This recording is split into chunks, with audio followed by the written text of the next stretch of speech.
In this video I'm going to show you how to use code scanner on your iPhone. That's quite simple and easy, so let's begin.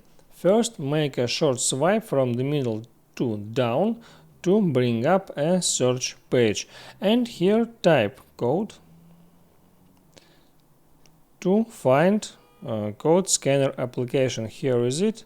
Just tap on that, and now I see the code scanner is working right now. And if I hover this to some code, see what happened? We see that immediately opens up the URL link encrypted in that QR code. That is much faster than using the camera application, because you need to tap on the link appeared on your camera screen. It's just scan your code and open a web page. I hope it helps you, so before you go, please like and subscribe.